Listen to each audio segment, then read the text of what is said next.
Okay, so let's go over chapters 4 and 11.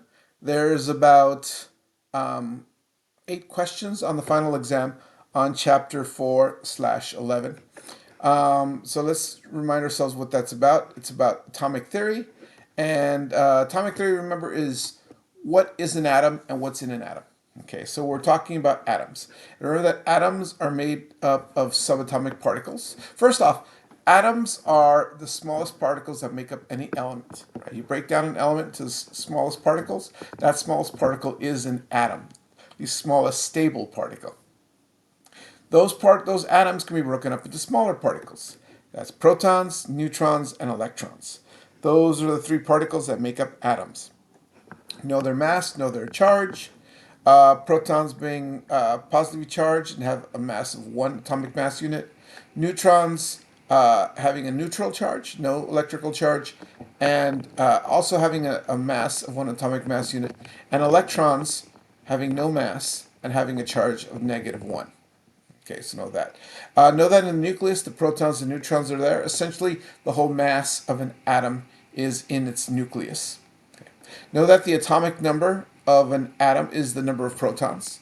That's the number that identifies the element. So an element, which element an atom is based on how many protons, because that's going to affect how many electrons, and those electrons will affect how many electrons in each sublevel and all that, and that'll give the properties to an element.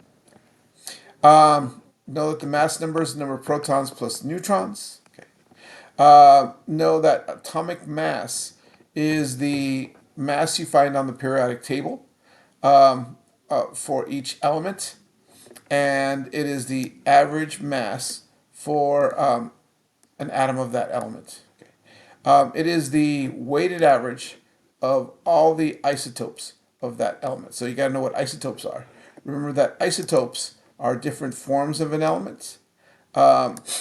If there are three isotopes of an element, they all have the same number of protons. They have to if they're the same element. That's what makes them that element, the number of protons. But they don't have to have the same number of neutrons. And so they each would have a different number of neutrons. And therefore, they would have a different mass number. Okay. We also went into how to calculate the atomic mass. We want to differentiate between the atomic mass of the element and the atomic mass of each isotope of that element. Remember that each isotope, the atomic mass of each isotope can be measured using a machine called the mass spectrometer. And then you calculate the atomic mass of the element by the formula that basically takes into account not only the atomic mass of each element, but also the also the percent abundance of each element. Okay. Percentage abundance. If you have the atomic mass would have like all kinds of decimal places after it. If you don't have the atomic mass, you can use the mass number to kind of estimate it, but you're not going to get as close to the numbers on the periodic table if you are using just mass numbers, because those are rounded numbers. We also talked about nuclear chemistry and start off by talking about the types of radiation that's given off by a nucleus. Nucleus can give off alpha radiation, beta radiation, and gamma radiation. Remember that alpha radiation are just alpha particles, and those particles are made up of 2 protons and 2 neutrons. It's the least penetrating of the radiations.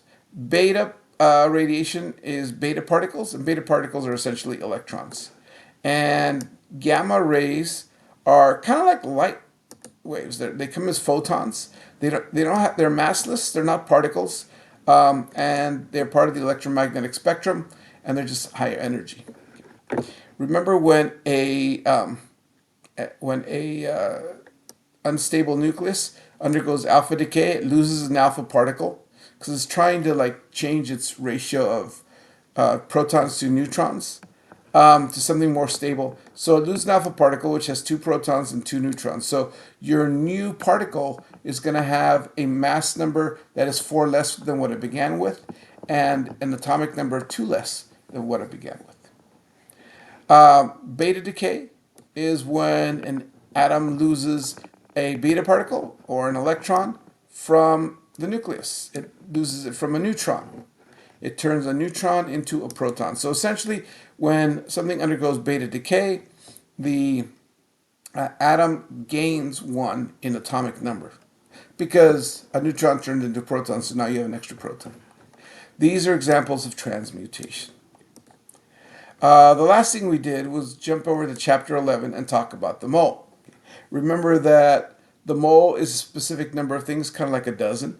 The mole is 6.02 times 10 to the 23rd, really of anything. But in this case, we're talking about atoms, because we learned how to count atoms. So 1 mole is 6.02 times 10 to the 23rd atoms for our purposes.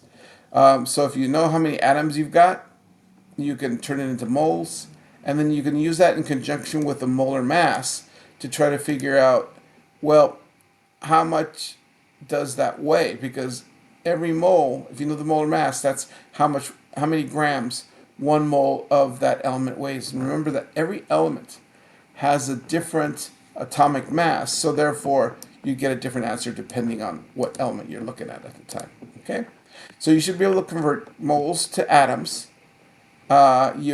This right here is the Avogadro's number. That's what it stands for, and basically that's your conversion factor. Moles to atoms, you multiply by Avogadro's number. Atoms to moles, you divide by Avogadro's number.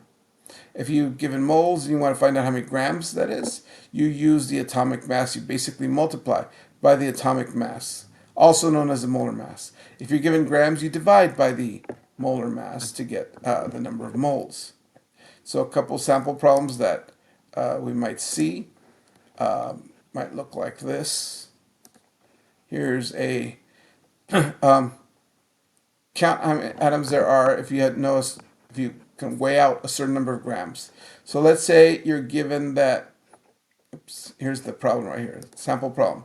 Calculating the number of atoms in 55 grams of iron. Right? So you're given 55 grams of iron. You want to take these grams, turn them into moles first. And what you have to do is you have to look for the molar mass. This is a little confusing only because it turns out that the number of grams we had is very close to the molar mass, but these are two different numbers. This is 55, this is what was weighed out. And on the periodic table, the molar mass of iron is 55.8 grams per mole. So you take the 55 grams that you weighed out, divided by the molar mass, 55.8, and you get 0.986, almost 1 mole. Then you can take that mole and you can multiply it by Avogadro's number, and that'll tell you how many atoms are in those 55 grams. So we counted atoms by weighing a sample, right? 55 gram sample tells you that there's 5.93 times 10 to the 23rd atoms in that sample. And you can do this for any element. Okay, and if you want to go in the opposite direction, you can. If you are told that you have, some problem ones right here, you have 1.204 times 10 to the 24th atoms of gold. What is the mass? In other words, how many grams? And this is just going backwards. You turn atoms to moles and then moles to grams. Right? So the first step, you go ahead and take the atoms that you're given, divide by Avogadro's number. Right? That tells you every 6.022 times 10 to the 23rd atoms is a mole. So you take the atoms that you had, divide by Avogadro's number. It tells you here that you've got this many moles. In this case, it's 2 moles. Once you have the number of moles, you can go ahead and multiply by the molar mass, and that's going to tell you how much this number of atoms, how many grams it weighs. Okay, so you should be able to do problems like that. These other sample problems, kind of the same thing.